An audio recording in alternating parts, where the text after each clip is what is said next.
Hello and welcome to civil service express. आज हम continue करेंगे आरएएस मेंस के पेपर 3 का इंटेलिजेंस टॉपिक। फर्स्ट पार्ट हम प्रीवियस वीडियो में कवर कर चुके हैं। ये है हमारा second part of the video, intelligence. First part में हमने देखा था theories of intelligence, definition of intelligence. Definitions में हमने देखी थी ऑक्सफोर्ड डिक्शनरी के डेफिनेशन, सेकंड इज़ अल्फ्रेड बिने की डेफिनेशन एंड वेचलर की डेफिनेशन। वेचलर की डेफिनेशन आपको पता है 2023 में आ चुकी है उसमें से, इसलिए इम्पॉर्टेंट है। नेक्स्ट, गार्डनर एंड स्टर्नबर्ग का इंटेलिजेंस के रिलेटेड पर्सपेक्टिव क्या था, उनका पॉइंट ऑफ व्यू था क्या था। नेक्स्ट हमने आईक्यू का कॉन्सेप्ट देखा था। आईक्यू का कॉन्सेप्ट इंपॉर्टेंट कॉन्सेप्ट है, एग्जाम के पर्सपेक्टिव पे। IQ means mental as upon chronological age multiplied by 100।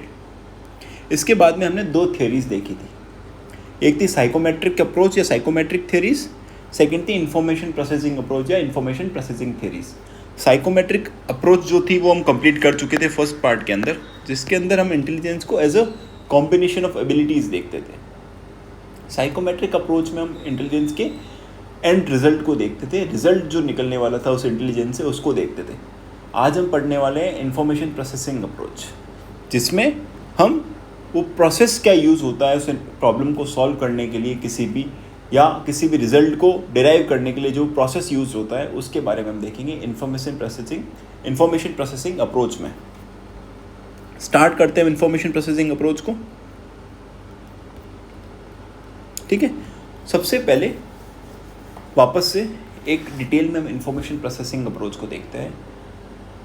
जो साइकोमेट्रिक अप्रोच थी, स्ट्रक्चरल अप्रोच थी, वो रिजल्ट पे फोकस करती थी। रिजल्ट का मतलब है कि जो भी इंटेलिजेंस किसी व्यक्ति के पास में है, उस इंटेलिजेंस से जो रिजल्ट डिराइव होगा, जो फाइनल आउटपुट होगा, वो है साइकोमेट्रिक अप्रोच का फोकस।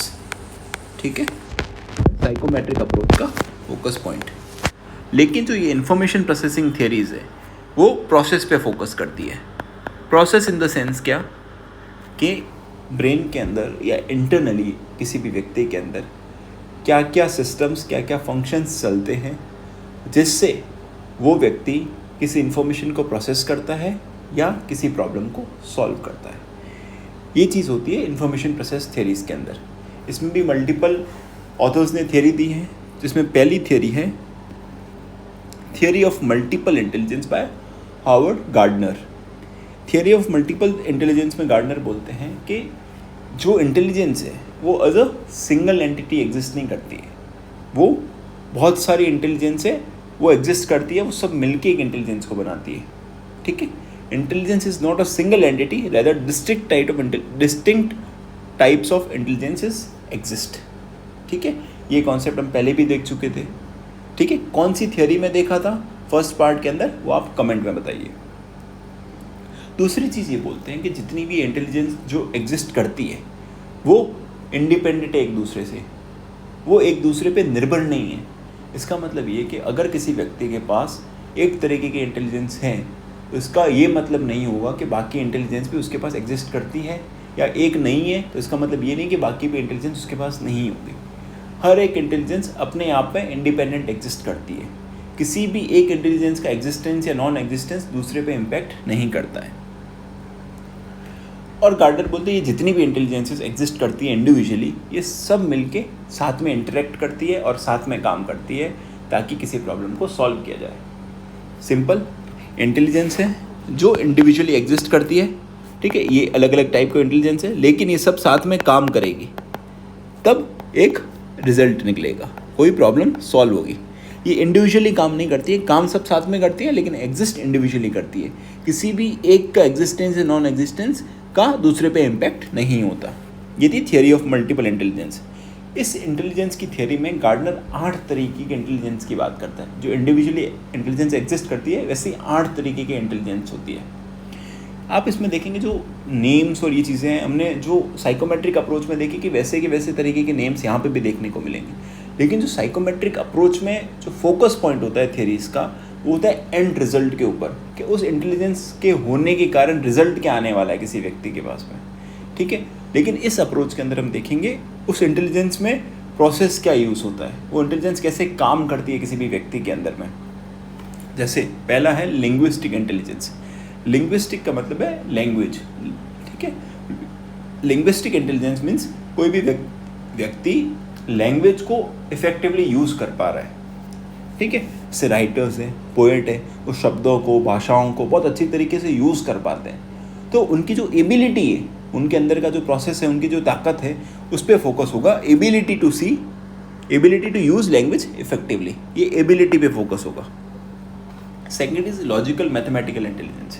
जो ऐसे व्यक्ति जो स्किल्ड है रीजनिंग करने में, प्रॉब्लम सॉल्विंग करने में, ठीक है, ऐसे व्यक्तियों के पास ऐसी इंटेलिजेंस होती है। कौन होता है? साइंटिस्ट है, मैथमेटिशियंस है, या डेटा एनालिस्ट है, या प्रोग्रामर्स है। इन सब के पास लॉजिकल मैथमेटिकल इंटेलिजेंस होती है। फिर होती है स्पेशल इंटेलिजेंस। स्पेशल का मतलब है कि जो व्यक्ति स्पेस मीन्स जो भी आपके सामने चीज़ें एग्जिस्ट करती है उसको समझ सकता है और उसको मॉडिफाई करता है अपने हिसाब से। ऐसे व्यक्ति होते हैं स्पेशल इंटेलिजेंस में निपुण। कौन होता है? एक आर्किटेक्ट होता है, वो एक खाली ज़मीन में या किसी भी छोटे से मटेरियल को यूज़ करके एक बहुत बड़ा ग्रांड बिल्डिंग्स को बना सकता है। एक आर्टिस्ट होता है जो संसार में ऐसी चीज़ें देखता है जो नॉर्मल इंसान नहीं देख पाता है और उससे अपना आर्ट क्रिएट करता है। पायलट्स होते हैं जो ईजिली फ्री स्पेस में, खाली स्पेस में मैन्यूवर कर पाते हैं अपने प्लेन्स को, ठीक है। ऐसे लोग होते हैं स्पेशल इंटेलिजेंस में निपुण। नेक्स्ट आता है म्यूजिकल इंटेलिजेंस। जो व्यक्ति म्यूज़िक को प्रोड्यूस कर सकता है, उसको अप्रिशिएट कर सकता है, उसको मॉडिफाई कर सकता है अपने हिसाब से।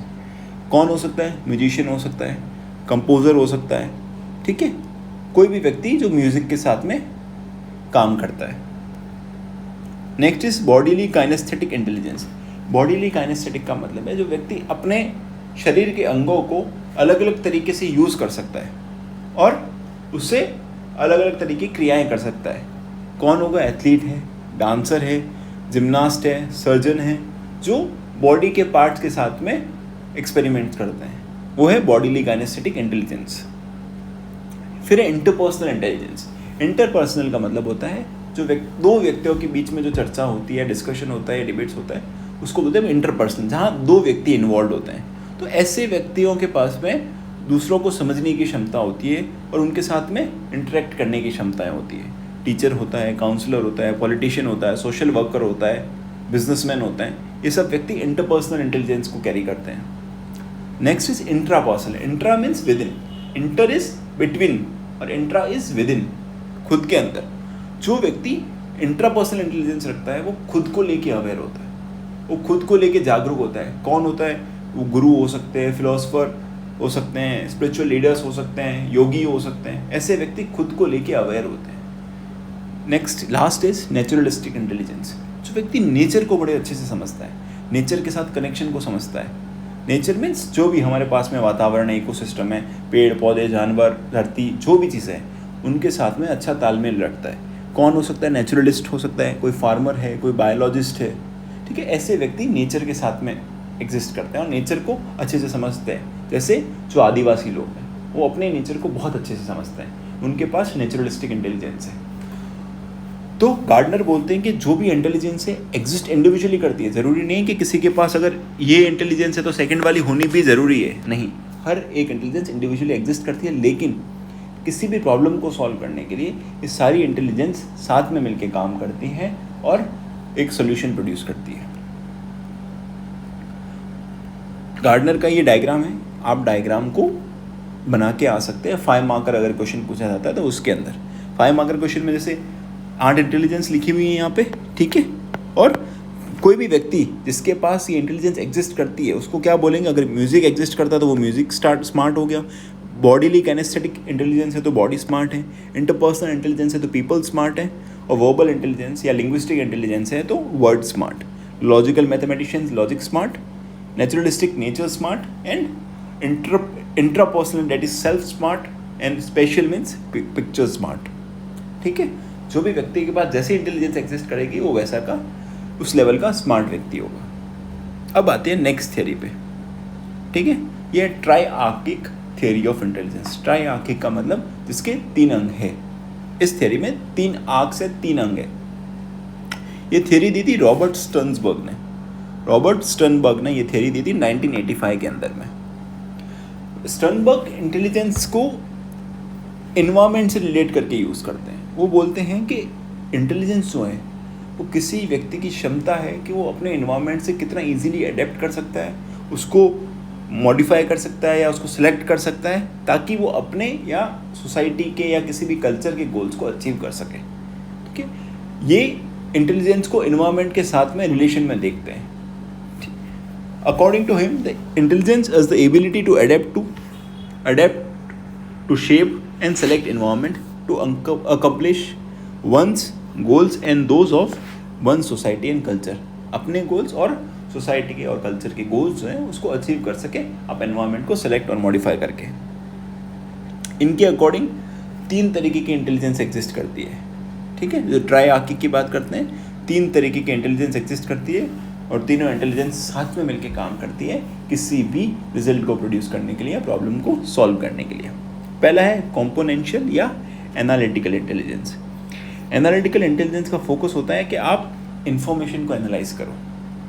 जो एनवायरनमेंट में इंफॉर्मेशन एग्जिस्ट करती है आप उसको एनालाइज करो, उसको समझो। ठीक है, अगर किसी के पास में ऐसी इंटेलिजेंस एग्जिस्ट करती है, वो बड़े सोची किस्म के व्यक्ति होते हैं, जो विचारक होते हैं, जो चीज़ों को समझ पाते हैं और गहनता से उसके बारे में सोच पाते हैं ताकि प्रॉब्लम या किसी भी चीज़ का सॉल्यूशन निकाल सके। Individuals high in this intelligence excel in critical and analytical thinking, often performing well in academic setting. ऐसे व्यक्ति कौन होंगे? जो विचारक होंगे, जो फिलोसफर हो सकते हैं, एकेडमिकली बहुत स्ट्रॉन्ग व्यक्ति होंगे, जो चीज़ों को एनालाइज कर सकते हैं, सॉल्व कर सकते हैं। जैसे एक IAS होता है, एक RAS होता है, RPS है, ये लोग सोचने में बहुत आगे होते हैं, तो एकेडमिकली भी ये अच्छा परफॉर्म करते हैं। इस इंटेलिजेंस के भी 3 कंपोनेंट है, फर्दर 3 कंपोनेंट है, जिसका खुद का एक अलग अलग फंक्शन है। अगर किसी के पास ये इंटेलिजेंस एग्जिस्ट करती है तो उसके पास ये 3 कंपोनेंट भी एग्जिस्ट करते हैं जो अलग अलग काम करते हैं। पहला है knowledge acquisition component. Knowledge acquisition का मतलब है कि आप ज्ञान को ग्रहण करते हो। जो ज्ञान ग्रहण करने वाला कंपोनेंट है, आप इंफॉर्मेशन को समझते हो, ग्रहण करते हो, तो वो है नॉलेज एक्विजिशन कंपोनेंट यूज़ होता है उसमें।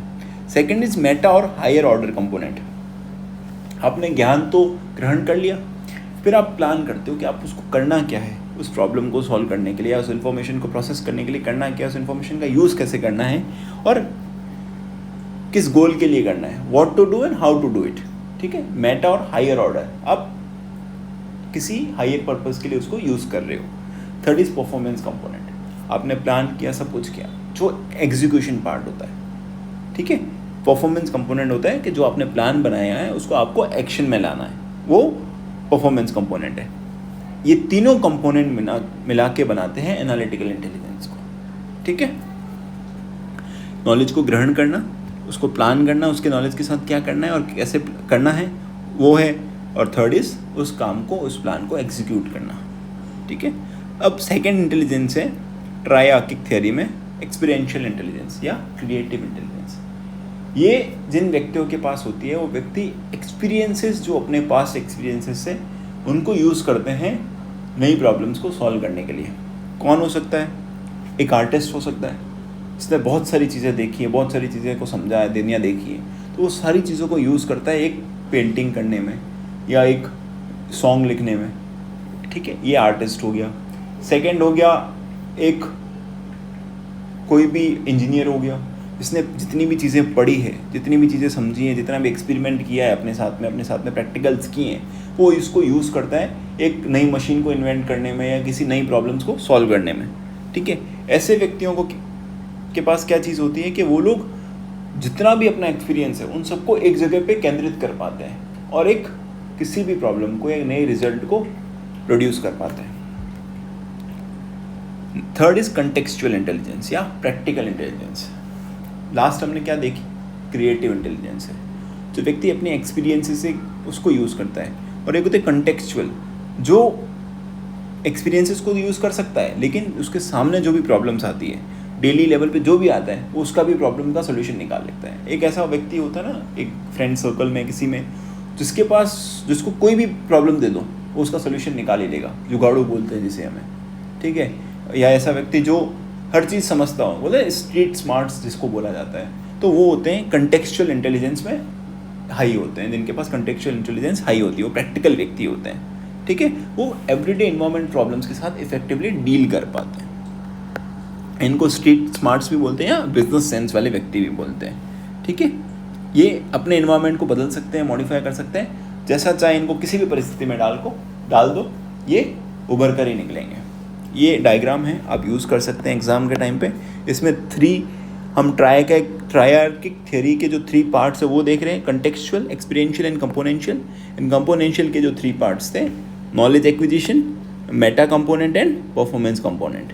ये डायग्राम की तरह भी यूज़ कर सकते हो आप इसे। अगर आपको सिर्फ थ्योरी की डेफिनेशन पूछी जाती है, बेसिक क्या है 2 नंबर में, तो आप उसमें डायग्राम से इसको एक्सप्लेन कर सकते हो। अब इसी इंफॉर्मेशन प्रोसेसिंग अप्रोच में थर्ड मॉडल आता है या थर्ड थ्योरी आती है, इसको बोलते हैं PASS model, planning, attention arousal and simultaneous successive model, that is PASS model. किसने दिया था इसको? 1994 में दिया गया था। किसने दिया था? JP Das, Jack Naglieri and Kirby. PASS model आपको पूछा जा सकता है, 2 मार्कर में भी पूछ सकते हैं कि पास मॉडल है क्या, तो उसमें आप बेसिक उसका फुल फॉर्म लिख दो, किसने दिया है वो लिख दो, और ये जो लाइन है ये चीज़ लिख दो। ये बेसिक 2 मार्कर अगर पूछा जाता है तो उसमें लिखना। अगर 5 मार्कर पूछा जाता है तो उसमें आपको उसके बाकी कंपोनेंट्स भी समझाने पड़ेंगे। पास मॉडल क्या बोलता है कि कोई भी एक्टिविटी होती है, कोई भी इंटेलेक्चुअल एक्टिविटी होती है, दिमाग के स्तर पे कोई भी आप चीज़ें सोचते हो, प्लान बनाते हो, चीज़ें एग्जीक्यूट करते हो, तो उसमें बहुत सारे जो न्यूरोलॉजिकल सिस्टम्स है या ब्रेन के अंदर जो ऑर्गन्स है वो काम करते हैं, और वो सब मिलके काम करते हैं, तब जाके आप किसी भी प्रॉब्लम को सॉल्व कर पाते हो। अब ये ब्रेन के प्रोसेसेस पे फोकस है कि ब्रेन में चीज़ें कैसे चलती हैं, उस चीज़ों के बारे में बात करते हैं। ये बोलते हैं कि ब्रेन में 3 फंक्शनल यूनिट्स है, ठीक है, जो तीनों मिलके काम करती है, तब जाके आप प्रॉब्लम को सॉल्व करते हो। पास मॉडल में दे रखा है, पहली चीज़ होगी अटेंशन या अराउजल। अटेंशन अराउजल का मतलब ये हुआ कि आपको एनवायरनमेंट में इंफॉर्मेशन एग्जिस्ट करती है, ठीक है, हर जगह आपको बहुत सारी चीज़ें दिख रही है, लेकिन आप हर चीज़ पे अटेंशन नहीं रखते, आप हर चीज़ पे फोकस नहीं रखते, क्योंकि अगर आप हर चीज़ पे फोकस रखोगे तो शायद आप भ्रमित हो जाओगे, आप चीज़ों को समझ नहीं पाओगे। इसलिए जो भी प्रॉब्लम आपके लिए रिलेवेंट है या जो भी इन्फॉर्मेशन आपके लिए रिलेवेंट है, आप उस पर फोकस करते हो, अपनी सारी अटेंशन जो है उस पर केंद्रित करते हो, अपना ध्यान उस पर केंद्रित करते हो। जब आप उस पर केंद्रित करते हो तो आप वहाँ की इन्फॉर्मेशन को ग्रहण करते हो, ठीक है। तो इस चीज़ को सबसे पहले आपको इन्फॉर्मेशन ग्रहण करने में कौन सा ऑर्गन यूज़ हो रहा है या कौन सा सिस्टम यूज़ होता है? अटेंशन या अराउजल सिस्टम।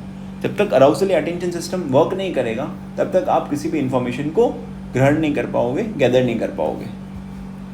एग्जाम्पल दे रखा है इसमें, जैसे टीचर है, टीचर जब टेस्ट अनाउंस करता है तब आपको याद आता है कि साहब बुकों को भी ध्यान देना है, बुक्स को पढ़ना है, वरना आप बुक्स पे अटेंशन नहीं देखते, आप अराउज नहीं होते। अराउज का मतलब है कि आप थोड़े उत्सुक नहीं होते किसी भी चीज़ को लेके।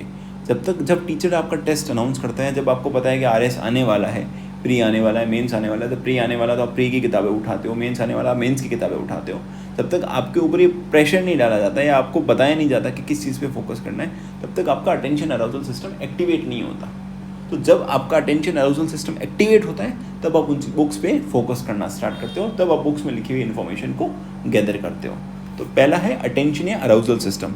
अगर ये सिस्टम काम नहीं करेगा तो आप इन्फॉर्मेशन पे फोकस नहीं कर पाओगे। Second is simultaneous successive processing. देखो, ये प्रोसेसिंग का तरीका है, एक साइमल्टेनियस तरीके से भी प्रोसेसिंग हो सकती है और सेकेंड इज सक्सेसिव प्रोसेसिंग भी हो सकती है। इसका मतलब कि जो इन्फॉर्मेशन हमने अटेंशन अराउजल सिस्टम के थ्रू ली, अब हम उसको कैसे प्रोसेस करेंगे, कैसे सिस्टमाइज करेंगे, कैसे इंटीग्रेट करेंगे, ठीक है, ये है simultaneous successive processing. Simultaneous processing का मतलब है कि आप बहुत सारे कॉन्सेप्ट्स दे रखे होते हैं, उन सबको साथ में समझते हैं और उनके बीच में एक रिलेशनशिप जो एग्जिस्ट करता है उसको समझते हैं और उन सबको मिला के एक कोहेसिव होल बनाते, एक कंप्लीट इन्फॉर्मेशन बनाते हैं जिसको आप यूज़ कर सकते हो किसी प्रॉब्लम को सॉल्व करने के लिए। अज्यूम आपको बिल्डिंग बनाने का प्रोजेक्ट मिलता है, तो आप ऐसा नहीं कर सकते कि आज मैं सिर्फ दीवार बनाऊंगा और बाकी चीज़ों में फोकस नहीं करूंगा।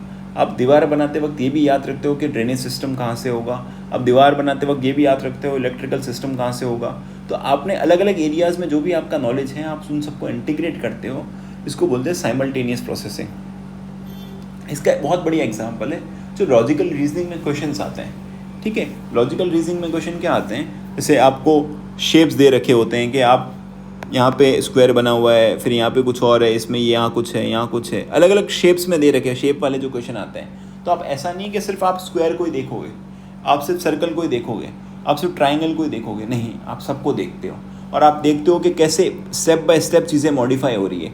अगर किसी स्क्वायर में एक चीज़ यहाँ थी, फिर अगली बार में वो चीज़ यहाँ आ गई, तो आप सारी चीज़ों को समझ के एक आंसर निकालते हो कि हाँ ये अगली नेक्स्ट चीज़ यहाँ जाने वाली है। तो that means you are integrating every information you have और यू आर एक्सपोज टू। ठीक है, this is simultaneous processing. Next is successive processing. Successive का मतलब होता है कि आप चीज़ों को सिक्वेंशली प्रोसेस कर रहे हो। ठीक है, सिक्वेंशली का मतलब है कि 1 2 3 4 ऐसे सीक्वेंस में आप चीज़ों को प्रोसेस कर रहे हो। ये हम कम करते हैं, जैसे अल्फ़ाबेट सीखना है हमको तो हम सिक्वेंशली प्रोसेस करते हैं, या मल्टीप्लिकेशन टेबल सीखनी है या डिजिट्स को सीखना है तो हम सिक्वेंशली कि ए के बाद बी, बी के बाद सी, सी के बाद डी, डी के बाद ई आएगा, तो इस तरीके से हम सीखते हैं। तो एनवायरनमेंट में जब भी ऐसी इन्फॉर्मेशन है जिसमें हमको सक्सेसिव प्रोसेसिंग करनी है तो हम सक्सेसिव प्रोसेसिंग वाले सिस्टम को यूज़ करेंगे, या साइमल्टेनियस वाला है तो साइमल्टेनियस प्रोसेसिंग के सिस्टम को यूज़ करेंगे। ठीक है, प्रोसेसिंग हो गई, अटेंशन अराउजल हो गया। अब लास्ट आता है प्लानिंग स्टेज। ये प्लानिंग स्टेज का सिर्फ मतलब ये नहीं कि सिर्फ आप प्लान बनाओगे, प्लानिंग स्टेज का मतलब है प्लान बनाओगे भी और आप एग्जीक्यूट भी करोगे। आपने इन्फॉर्मेशन ले ली फर्स्ट के अंदर में अटेंशन अराउजल सिस्टम के थ्रू, सेकंड आपने उस चीज़ों को प्रोसेस कर लिया इन्फॉर्मेशन को, थर्ड है कि आप बहुत सारी अप्रोचेस को सोचोगे कि कैसे उस प्रोसेस इन्फॉर्मेशन को यूज़ किया जाए प्रॉब्लम को सॉल्व करने के लिए। आज अप्रोच को सोचोगे, प्लान बनाओगे, आप उस प्लान को इम्प्लीमेंट करोगे। ठीक है, इम्प्लीमेंट करने के बाद आप इवेल्यूएट करोगे कि हाँ वो प्लान क्या इफेक्टिव है या नहीं है।